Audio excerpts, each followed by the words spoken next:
Part 1 Extended. I dropped by just to say hello, but she said, "Why don't you stay a little longer?" The clock on her wall ticked softly, the sound oddly intimate in the quiet that followed her laughter. I noticed small things then, the way her lamp cast a warm glow that softened the edges of the room, the faint scratch on the coffee table she absent-mindedly traced with her finger, the slow, steady rise and fall of her breathing against my shoulder. "This feels familiar," I said, breaking the silence. She tilted her head slightly, cheek pressing more firmly into me. "Good familiar or dangerous familiar?" I huffed a quiet laugh. "Both." She smiled without lifting her head. "That tracks." We sat like that for a while, not talking, not rushing. Her fingers toyed with the seam of my sleeve, not consciously, like her body had made a decision before her mind caught up. Each small movement sent a ripple through me, nothing explosive, just a steady awareness that I was exactly where I shouldn't be if I wanted to keep pretending I didn't care. "I used to imagine moments like this," she said suddenly. "Moments where someone drops by unannounced." I teased gently. "No," she said, lifting her head now to look at me. "Moments where someone stays." The word lingered. I looked away first, jaw tightening. "I'm not great at staying." "I know." She didn't sound bitter. Just honest. "You always leave before things get complicated. Or before I mess them up." She studied my face, like she was piecing together something fragile. "Did anyone ever tell you that leaving can mess things up too?" I met her gaze then. There was no accusation there, only concern, maybe even hope. That made it worse. Hope always did. "I don't want to hurt you," I said quietly. Her voice softened. "You're already here." That landed heavier than she probably intended. I shifted slightly, turning toward her fully now. Our knees brushed again, closer this time. The space between us felt charged, like it was holding its breath. "You ever notice," she said, "how people think distance keeps them safe? But all it really does is make everything colder." I nodded slowly. "I've lived there." She smiled sadly. "Yeah, I figured." She stood then, breaking the moment just enough to let the tension breathe. "More tea?" she asked. "Sure," I said, though what I really wanted was for her to sit back down. From the couch, I watched her move around the kitchen, comfortable, unguarded. She leaned against the counter while waiting for the kettle, glancing over at me like she was checking whether I was still there. "I won't disappear in the next 2 minutes," I said. She rolled her eyes but smiled. "Good. Because I hate pretending I don't care when someone leaves." She handed me the mug, her fingers brushing mine for a fraction of a second too long. Electricity sparked, subtle, but undeniable. We sat again, closer than before. This time, our shoulders touched without apology. "Why tonight?" she asked softly. I stared into my tea, watching the steam curl upward. "I don't know. I think I got tired of missing things." "Like what?" "Like this," I admitted. "Quiet moments. Real ones. Not everything has to be loud to matter." She exhaled, a sound that felt like relief. "I wish you'd said that earlier." "I know." She leaned back, studying the ceiling. "I used to wait for you," she said, casual but careful. "Every time my phone buzzed, I hoped it was you changing your mind." Guilt tightened my chest. "I didn't know." She glanced at me. "You did. Just didn't want to." "Fair." I set my mug down. "I'm trying now." Her eyes searched mine, cautious. "Trying how?" "By not running. By sitting here, even though it scares me." She smiled, softer this time. "Good start." The rain began then, light at first, tapping against the windows. The city outside blurred, the world shrinking to this room, this couch, this moment suspended between what was and what could be. "I like the rain," she said. "Makes it feel like the rest of the world is on mute." "Yeah," I agreed. "Like we get a pause." She turned toward me again, closer than before. Her knee rested against mine now, deliberate. "You don't have to leave just because it's late." I hesitated. "I should. But you don't want to." I didn't answer, which was answer enough. She reached out, fingers resting lightly on my wrist. The touch was gentle, almost tentative, like she was giving me space to pull away if I wanted. I didn't. Instead, I turned my hand, letting my fingers lace with hers. Her breath hitched, not dramatically, just enough to tell me it mattered. "There," she whispered. "That wasn't so hard." I smiled. "You're dangerous." She grinned. "You already knew that." We sat like that, hands intertwined, the rain growing steadier outside.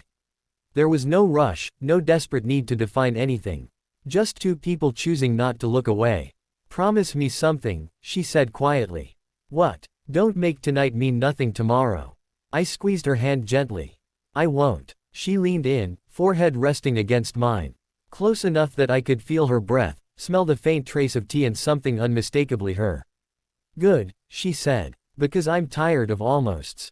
So was I. And as the rain washed the city clean outside, I realized that staying, really staying, might be the bravest thing I'd done in a long time.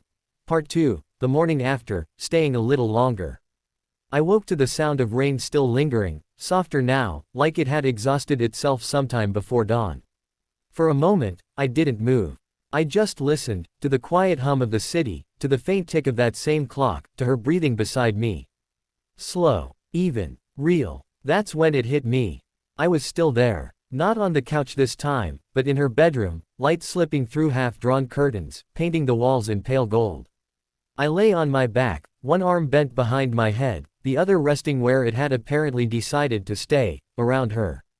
She was curled against me, hair a soft mess, face relaxed in sleep.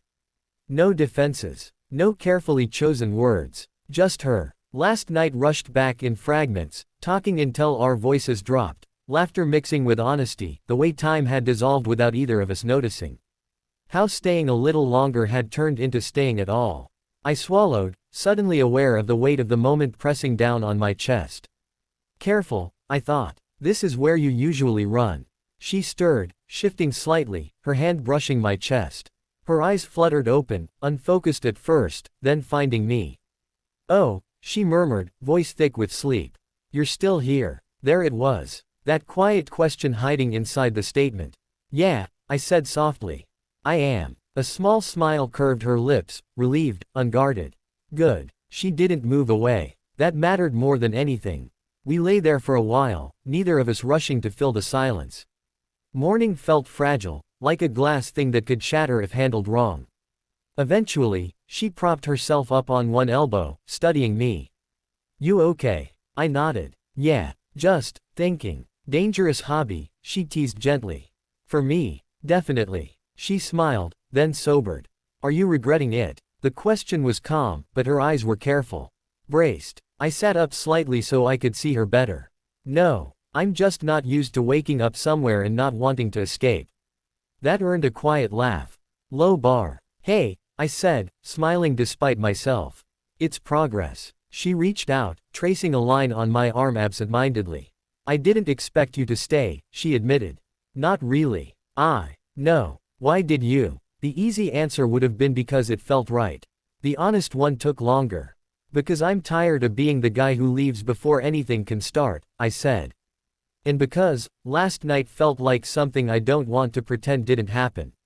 Her fingers stilled. It didn't. Good. We got up slowly, like neither of us wanted to move too fast and scare the moment away. She pulled on an oversized shirt. I found my jacket draped over a chair like a reminder that I'd once planned to leave. The kitchen filled with the smell of coffee, morning light spilling across the counter. She leaned against it while waiting for the kettle, arms crossed loosely. So, she said, casual but not careless. What happens now? I took a breath. This was the part one usually fumbled. I don't want this to be a one-night almost, I said. And I don't want to promise things I'm not ready to give. But I do want to try.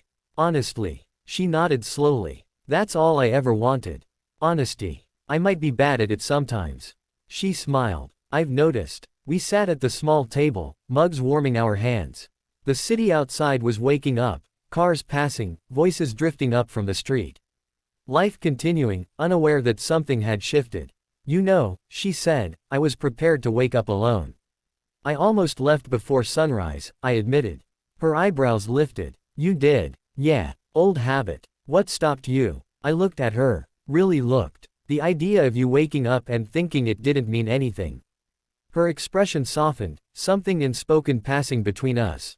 Thank you, she said quietly. After breakfast, reality crept in the way it always does.